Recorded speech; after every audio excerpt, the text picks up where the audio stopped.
First, we will listen to the actual 911 call and then break it down.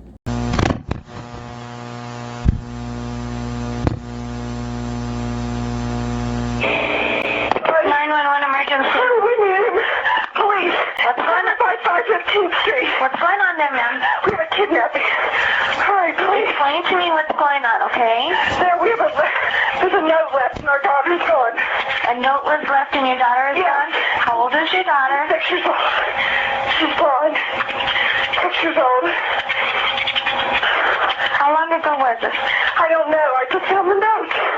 And my daughter's Does it say who took her? What? Does it say who took her? I don't know.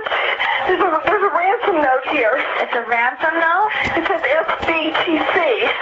Victory. Please. Okay, what's your name? Are you Patsy Ramsey. I'm the mother. Oh my God. Please. I'm sending an officer over, okay? Please. Do you know how long she's been No, gone? I don't. Please, we just got out. Is she right here? Oh my God, please.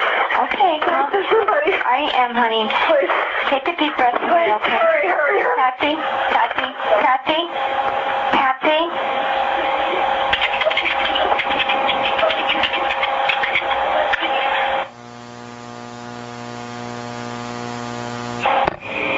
So right after the operator answers the phone, Patsy says, "We need a," then stops herself and abruptly says, "Police."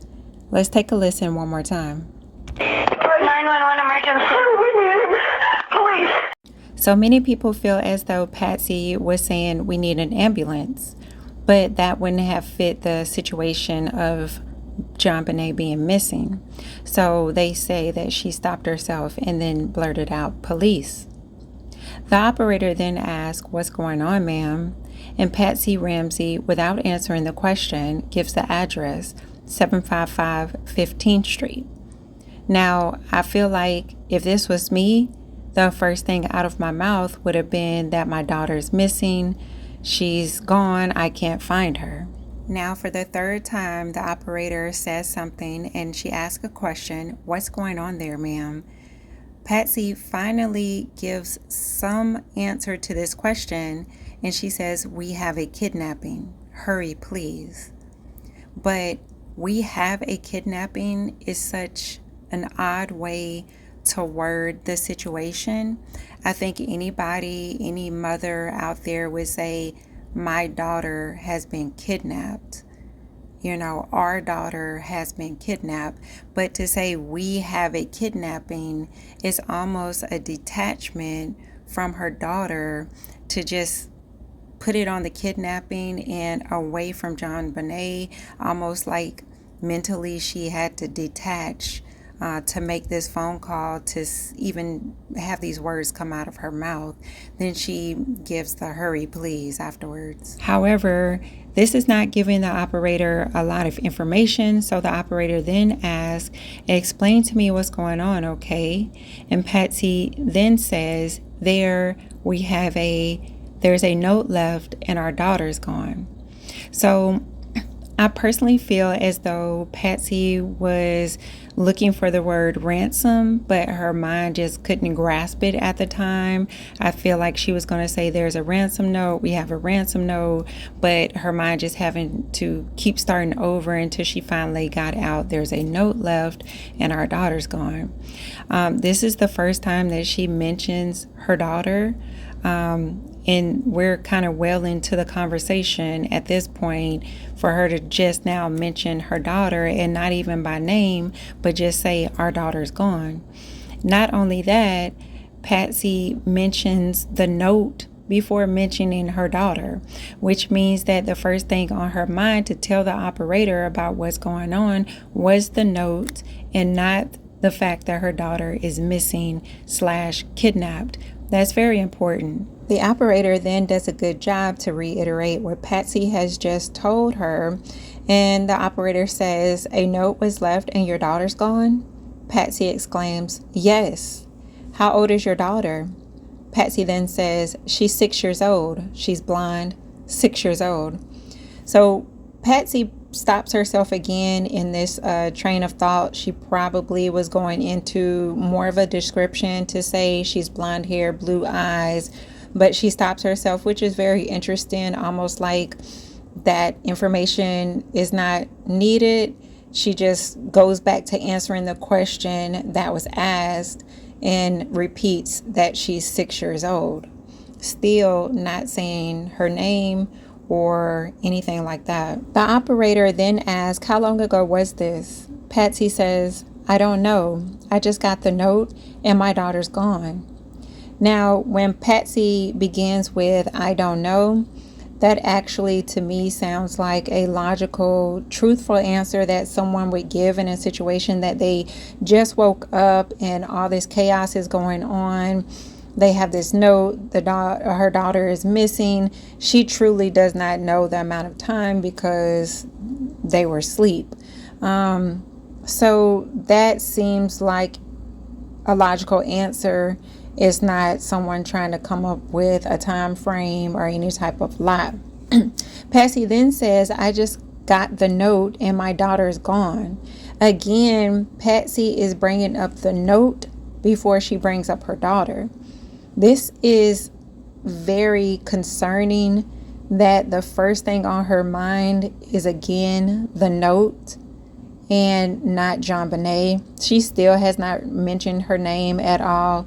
To me, this is all leading towards a detachment of someone who may have more information and does not want to think about what truly has transpired. So it's a way of the mind detaching and clinging more onto the information about the note, not saying her daughter's name and such like that. The operator then wants to know, does it say who took her? Patsy says, what? I truly believe Patsy did not hear the question, so the operator repeats, does it say who took her? Patsy says, no, I don't know. There's a ransom note here. Now, first and foremost, it does mention who is involved with this in the note. It says a small foreign fraction. Maybe she missed that skimming the note. I'm not sure, but she did look at the note enough to know that it was a ransom note. And this is the first mention of the note being a ransom note, which is a very different situation than just being a note. A note could have been left from her daughter, could have been left from a spouse, saying something like that. But a ransom note is a whole different situation where someone has taken their daughter in trade for something else, which is usually money, which makes the situation more grave, more dire, and more dangerous. So the operator is just now getting this information. And I do commend the operator because the operator does a good job of reiterating what Patsy has just said for clarity purposes. So the operator says it's a ransom note, and Patsy says it says SBTC victory, please. Again, Patsy is not answering the question that is asked of her, but she's giving information that is now at the bottom of the note on the third page that is signed off at the end that says SBTC victory. And then she just says please afterwards, like, please bring help. This is all I know. Just hurry up. I don't really want to answer anything else. She just wanting somebody to get to the house. So the operator then wants to know her name. So she says, okay, what's your name? Are you Kat? And then Patsy interrupts and says, Patsy Ramsey. I'm the mother. Oh my God, please. Now, everybody knows what I'm about to point out, and that's the fact that she says, I'm the mother. Not I'm her mother. JonBenet is my daughter. That's our daughter. It's more of detachment. She detaches herself from being JonBenet's mother and just says, I'm the mother, not I'm her mother.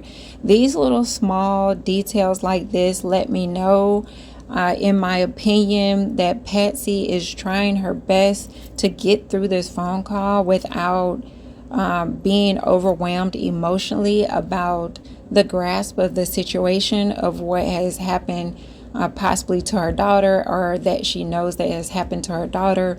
And this is her best way to get through it, is a sense of detachment. Anyone would say, I'm her mother. The operator then lets Patsy know that, okay, I'm sending an officer over, okay? Patsy says, please. That I can understand. Someone pointed out the fact that she keeps saying please.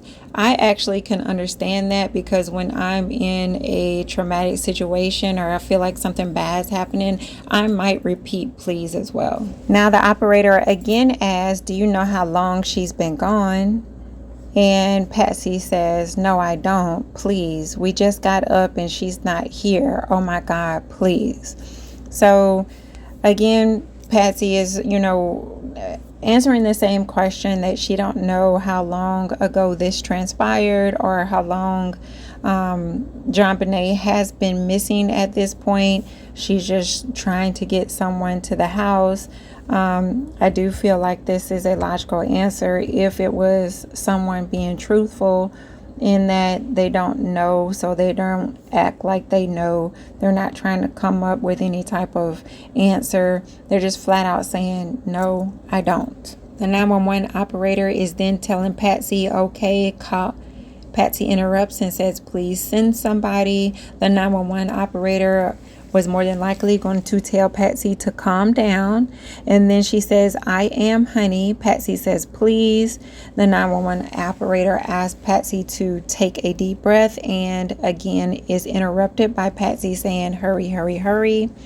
Then the 911 operator clearly gets a sense that Patsy is away from the phone, or the phone is about to be hung up or disconnected in some way. So she's trying to see if she still has a connection. She's saying, Patsy, Patsy, Patsy, Patsy.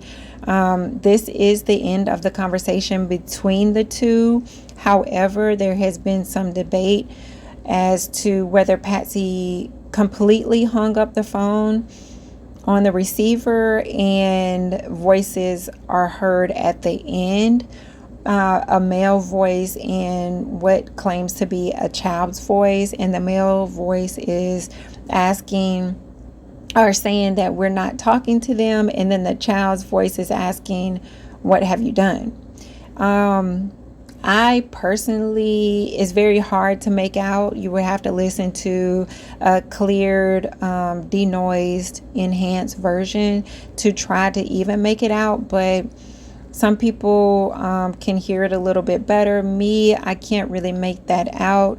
However, a lot of people do claim that this was at the end of the phone call, and that Patsy in this situation did not sound frantic. She sounded a lot more calm, thinking that she hung up the phone and that she disconnected, when really officers are saying that the phone was hung up and that the phone was not disconnected. And there's no reason for Patsy to hang up the phone and stop communication with the 911 operator. That is very suspicious. So overall, what I think about this phone call, this 911 phone call, Patsy is detaching herself from the situation. She's detaching herself from her daughter.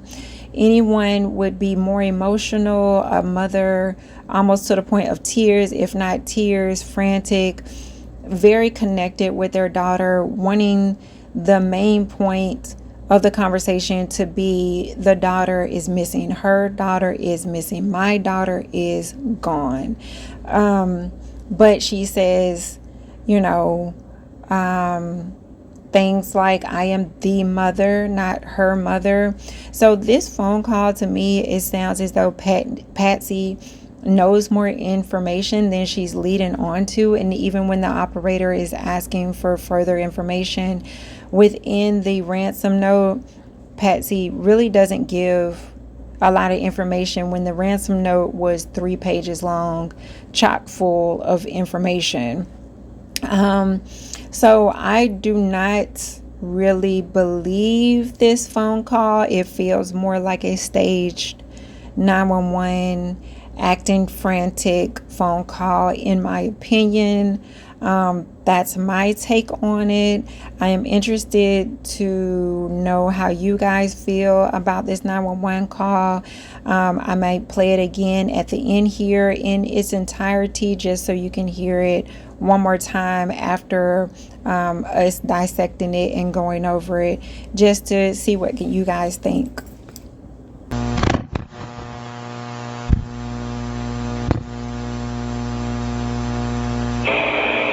911 emergency. We need him. Police. What's going on? 515th Street. What's going on there, ma'am? We have a kidnapping. Hurry, please. Explain to me what's going on, okay? There's a note left and our daughter's gone. A note was left and your daughter is Yes. gone? How old is your daughter? 6 years old. She's gone. 6 years old.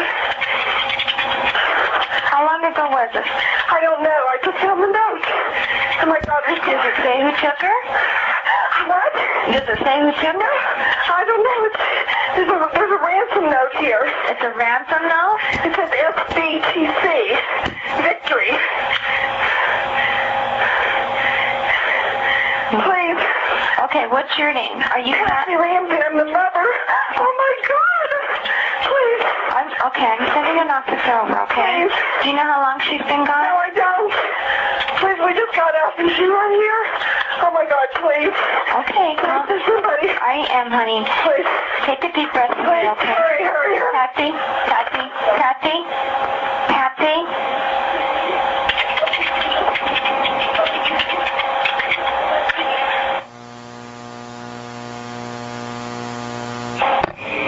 Not my cup of tea.